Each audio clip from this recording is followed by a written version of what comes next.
Selamat siang Pak Erwin. Siap Pak Nanda. Bagaimana kabarnya Bapak Erwin? Alhamdulillah baik, sehat. Oke, saya lihat beberapa hari ini Pak Erwin ini kayak agak gimana ya? Kayak agak rusuh. Apa kira-kira Pak Erwin ada masalah? Ya. Yang membuat usul sekarang ini ya tentu pikiran Pak ya.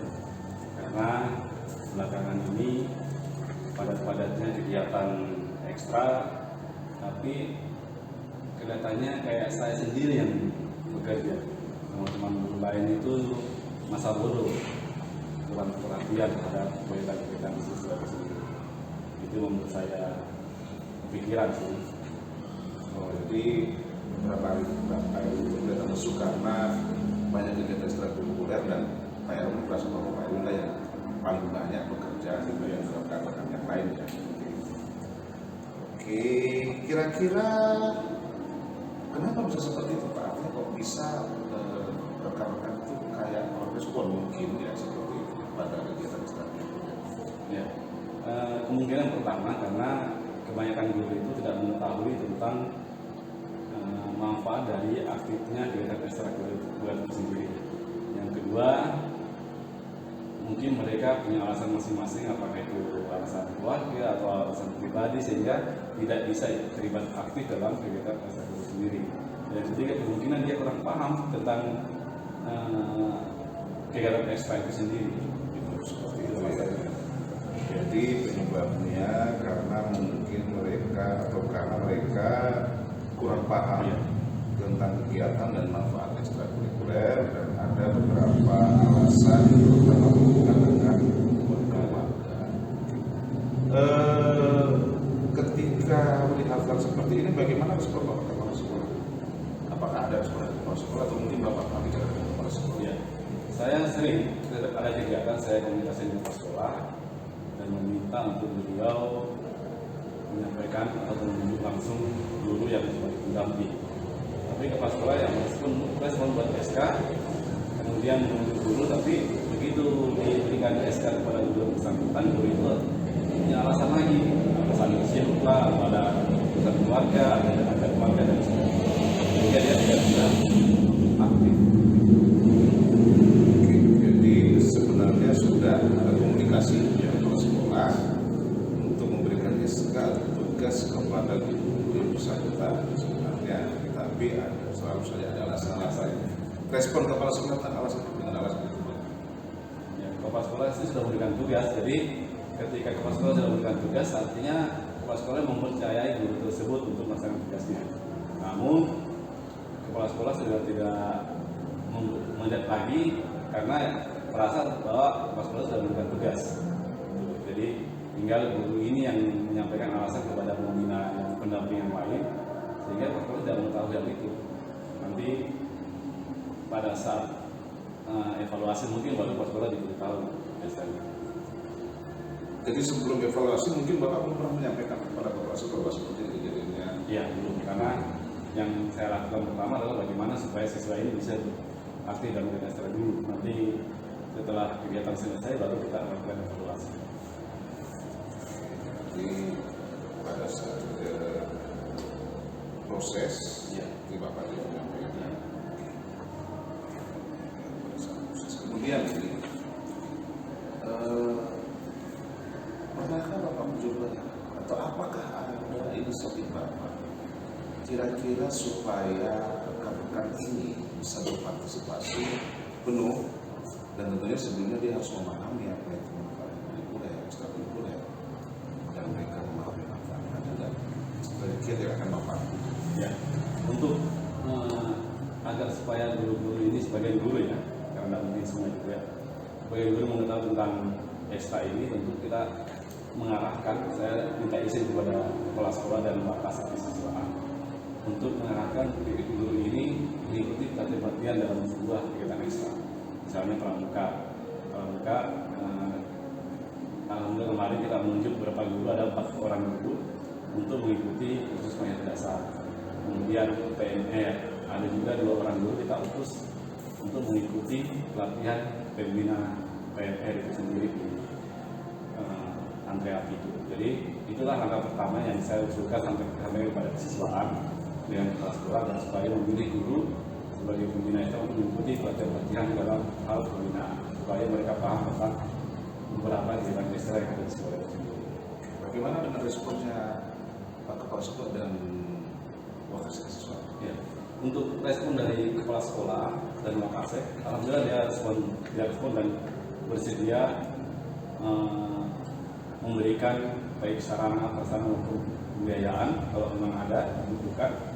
Kepala sekolah merespon sangat menyetujui agar supaya guru-guru sebagian ini bisa peduli terhadap kegiatan ekstra, artinya pramuka dan PMR itu sendiri. Untuk Wakasek, ya Wakasek juga mendukung, bahkan menunjuk langsung guru yang bisa ditempatkan sebagai pembina PMR maupun pembina pramuka. Selain kiat Bapak tadi itu menyampaikan kepada Wakasek dan kepala sekolah untuk membuka teman pada kegiatan pelatihan, ada kiat yang lain? Ya. Yang lain lagi adalah saya selalu mengajak beberapa guru untuk melihat langsung kegiatan pramuka itu sendiri. Nah, dengan mengajak mereka supaya mereka tertarik bahwa ternyata begini kegiatan pramuka, mendampingi kegiatan pramuka maupun PMR itu sendiri. Jadi dengan adanya melihat begitu, artinya mereka nanti akan menjadi bisa terlibat langsung dalam pembinaan pramuka PMR itu sendiri. Jadi itu yang saya lakukan, ada saat mengajak beberapa guru menyaksikan langsung kegiatan anak-anak yang berbeda. Nah, sekarang tadi Bapak punya ide pertama mengusulkan ada beberapa rekan untuk mengikuti pelatihan seperti pembina baik itu PMR atau yang kedua mengajak rekan-rekan untuk melihat langsung pada proses kegiatan. Nah, tentunya pada proses kegiatan itu ada hal yang bisa menjadi faktor pemicu sebagai rasa tertarik untuk membuat rasa tertarik pada sejawat. Kira-kira apakah sudah ada nilai plus yang didapatkan oleh kegiatan-kegiatan ekstrakurikuler yang Bapak bimbing di sekolah sebelumnya bisa dijadikan sebagai pemicu untuk menarik perhatian anak sejawat? Ya. Selama ini alhamdulillah sudah mereka tertarik dengan terlibat langsung dan terlibat langsung. Nah, kemudian mereka tertarik dan akhirnya mereka bisa mengikuti kegiatan pelatihan dasarnya. Kalau pramuka misalnya khusus ada dasar, kalau di PMR ada pelatihan pembina itu sendiri. Mereka sudah tertarik dengan menyaksikan ternyata kegiatan pramuka itu menarik dan asik. Artinya bisa menimbulkan rasa kemanusiaan, pertama yang kedua bisa menimbulkan rasa jiwa muda dan lain sebagainya. Jadi mereka tertarik. Oke. Jadi mereka sudah tahu ya kita sebenarnya terkecil pada sikap. Kemudian ada tidak faktor lain misalkan seperti ada prestasi yang sudah pernah didapatkan oleh PMR atau pramuka yang bisa menjadi pemicu. Oh ternyata pramuka itu seperti ini, misalkan seperti itu. Ada tidak? Ya, kemarin waktu itu kegiatan lagi ya di pramuka, alhamdulillah kami dibantu oleh beberapa orang yang memang sudah aktif juga dan ada juga yang belum aktif. Nah, dari situ juga dia terpacu. Oh, ternyata aktif juga pramuka, tidur sampai malam-malam, begadang, kemudian kerja, akhirnya kita bisa juara 3 dalam lomba bulan kerja itu. Mereka itulah mereka tertarik ketika ditawari KMD, alhamdulillah mereka ikut. Bagian ikut, bahkan yang pembina PMR pun juga ikut dan namanya guru BK, sebagai guru BK juga dia bersedia menjadi peserta KMD karena tertarik dengan pramuka itu. Luar biasa Pak ya, sebenarnya dari kuliah ini sudah ada banyak yang bisa kita sajikan kepada teman-teman yang sebenarnya bisa menjadi pemicu mereka untuk menjelaskan. Tadi saya dengar tadi Bapak menyampaikan bahwa pembina PMR yang juga sekaligus guru BK ya, ternyata juga mau ikut KMD. Nah, itu kan luar biasa sekali, bagus sekali. Oke. Nah, kalau mungkin kebicaraan kita tadi, sebagian seperti pelatihan itu tadi kan sudah berjalan langsung, sudah berjalan ya, sudah berjalan. Kemudian untuk melihat langsung pun sudah berjalan. Nah, mengingat bahwa masih ada lagi beberapa rekan sejawat yang mungkin juga rasa bertanya belum, kira-kira apa lagi yang bisa kita tunjukkan kepada rekan-rekan, atau mungkin apakah ada kiat lagi selain yang ini? Ya. Untuk guru lain, ini kan baru sebagian. Untuk guru lain, karena kan biasanya kalau sudah sejalan dengan guru, kasihan siswa yang aktif pramuka. Biasanya apakah dia diancam dengan nilai dan lain sebagainya. Nah kemarin untuk supaya mereka tahu tentang kepramukaan atau kegiatan ekstra yang lain, itu kita adakan di sekolah kegiatan partai itu. Kita usahakan adakan di sekolah supaya mereka lihat, oh ternyata pramuka seperti ini, sehingga kepedulian terhadap siswa-siswa yang aktif di ekstra itu bisa mereka maklumi. Karena selama ini kan ketika yang tidak peduli dengan kegiatan ekstra, kasihan anak-anak siswa itu di mapelnya. Apakah diancam kalau ikut kegiatan ini berarti tidak aktif pelajaran saya kurang kita. Nah itu kita tidak inginkan. Jadi makanya guru-guru itu tak patut kita ikuti, tidak suruh ikut pembukaan misalnya. Betul, supaya mereka tahu bahwa ternyata begini kegiatan ekstra tersebut.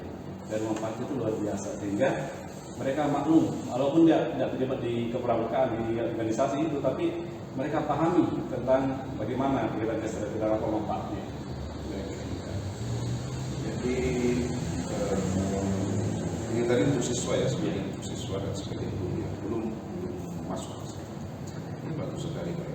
Nah sekarang kan kalau dari pembicaraan kita, sebenarnya semua kegiatan yang terakhir tadi ini sudah berjalan atau belum? Sudah. Ya. Jadi 3 kegiatan ini saya garis bawahi ada 3. Pertama adalah mengajak rekan sejawat untuk mengikuti pelatihan sebagai pembina baik itu PMR atau kepramukaan dan ekstrakurikuler mungkin jika ada.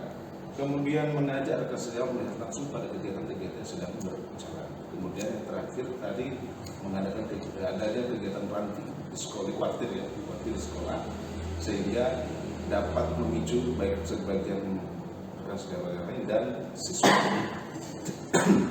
Jadi secara tidak langsung sebenarnya semuanya sudah berjalan. Jadi saya tidak perlu menanyakan lagi apa yang akan Bapak lakukan. Nah yang saya ingin tanyakan sekarang adalah bagaimana caranya Bapak atau komitmen Bapak dengan rekan-rekan sejawat yang sudah terlibat masuk atau anak-anak yang sudah terlibat masuk dalam ekstrakurikuler itu tidak mengalami kejenuhan pada proses kegiatan ekstrakurikuler. Ya. Untuk guru rekan sejawat tentu kita berikan kesempatan untuk melakukan pengembangan diri, atau kalau di KMD kan pelatihan kan ada rencana tidak lanjut sebagai seorang pembina. Tentu tidak persilakan dia untuk memberikan kegiatan-kegiatan tentang kepramukaan sendiri dan sendiri. Nah untuk sendiri itu tergantung dari pembina yang barunya ini yang sudah ikuti KMD, apakah caranya yang bagaimana kita terapkan agar supaya siswa ini tidak jenuh dalam berkegiatan.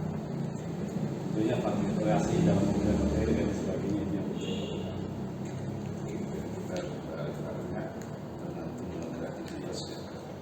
Ini komitmen Pak itu bagaimana meningkatkan kreativitas kami sebenarnya.